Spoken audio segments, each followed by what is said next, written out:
dan bersama rohmu. Injil suci Yesus Kristus menurut Matius. Dimuliakanlah Tuhan.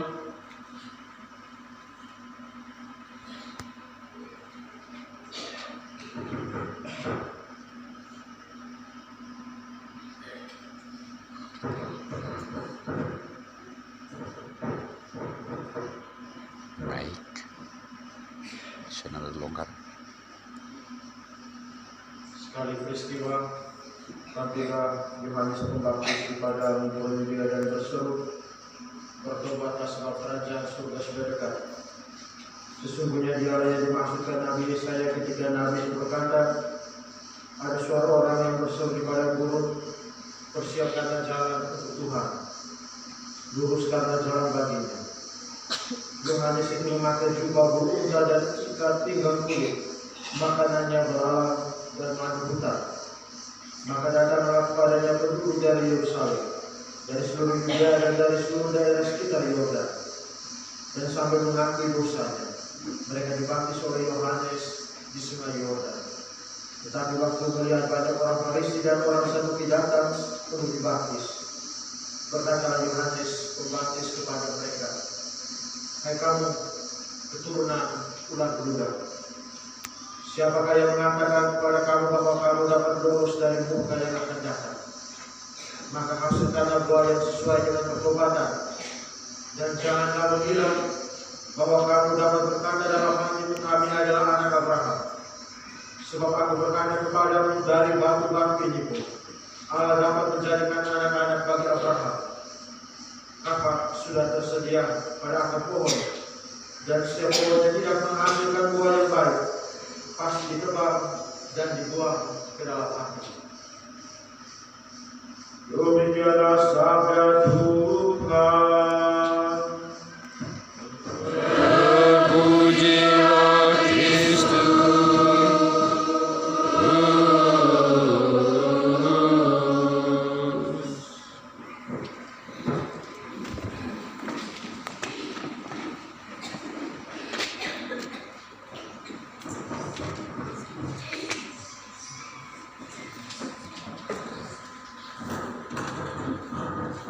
Bapak Ibu yang terkasih, Bapak Mama, Oma, adik, keluarga besarku semua yang terkasih dalam Kristus Tuhan kita yang telah bangkit, namun di masa akhir ini kita nantikan kembali, kita kenangkan kembali kedatangannya secara historis lewat kelahirannya tanggal 25 Desember.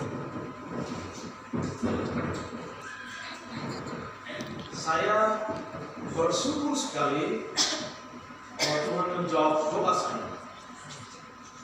Saya minta Tuhan pada waktu saya kampung dan dikasih waktu. Dan yang menariknya itu, dia tidak hanya kasih saya waktu untuk datang ke kampung dan merayakan Ekaristi.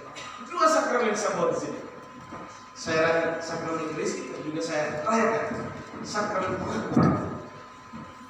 Dan warga umat pertama yang kasih pengakuan justru umat dasar kampung sendiri, umat Ibrahim itu bawa di kampung.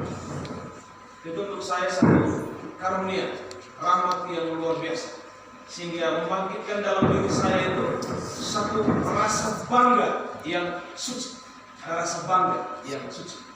Dan hari ini dalam semangat dan rasa bangga yang suci itu, saya mengajak kita semua untuk merenungkan, setelah mendengarkan sabda Tuhan, kita merenungkan sabda Tuhan dalam 3 bacaan suci tadi. Dari perjanjian lama Nabi Yesaya, dari perjanjian baru Injil, dan surat Rasul Paulus kepada jemaat. Bapak Mama, Oma semua, kalau kita mendengarkan dengan seksama, mendengarkan dengan telinga hati, ya, telinga hati. Kitab Nabi Yesaya itu sebetulnya dia berbicara tentang ramal. Dia meramalkan kedatangan seorang pemimpin, seorang raja. Ia memberikan kedamaian kepada seluruh makhluk cipta, semua. tidak pernah mundur. Dan kedamaian itu disimbolkan atau dilambangkan dengan kerukunan antar ciptaan. Bayangkan tadi. Baik manusia bermain dengan ular tedung, bakora pastalu. Baik, ngari itu. Bayangkan. Kemudian seekor singa makan rumput bersama dengan anak lembu, anak domba. Itu satu hal yang mustahil. Tidak mungkin terjadi. Bagaimana mungkin ular tidak pabut anak kecil, lalu singa makan rumput bersama dengan lembu yang sebenarnya harus menjadi mangsa yang harus ditekan. Tapi Nabi Yesaya menggambarkan bahwa ketika Tuhan datang, Raja yang dinantikan itu datang, kedamaian, kesejahteraan itu sungguh datang ke dalam dunia. Dan benar, ketika Tuhan datang 30 tahun yang lalu itu, dia bawa damai. Dia sembuhkan banyak orang. Dia bangkitkan orang mati. Dan semua orang berbondong-bondong datang kepada dia. Tetapi setelah dia wafat, banyak pengikutnya yang lain. Kemudian dia utus Roh Kudus turun.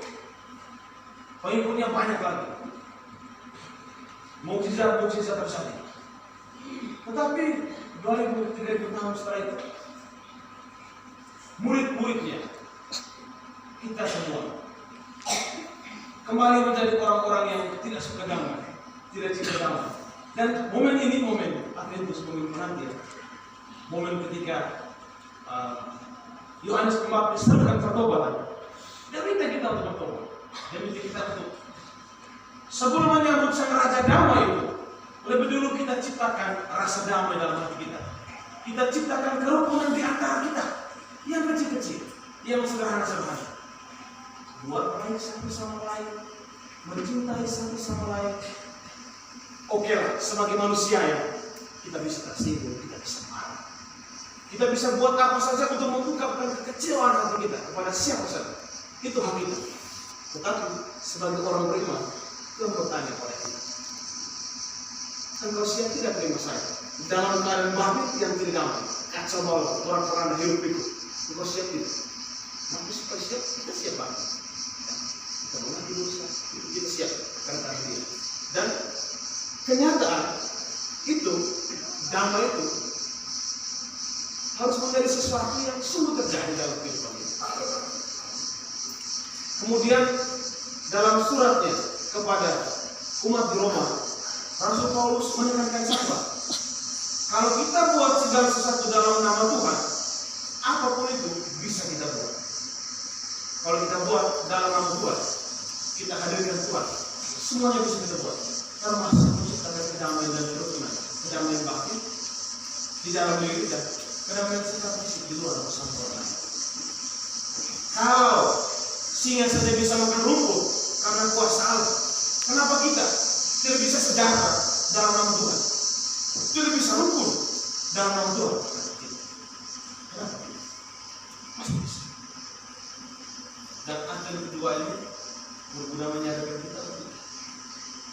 Saya ketika pulang ke kampung, saya datang ke sini, saya mencas energi dari menimba semangat kekuatan spiritual, kekuatan batin.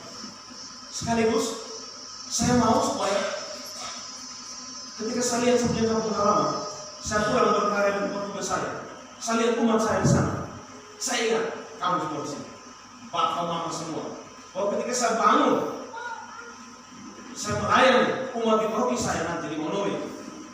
Yang saya layani itu bukan saja mereka. Saya melayani mereka sambil membayangkan saya punya Bapak, Mama, Oma di sini. Itu intensitas yang saya sadar.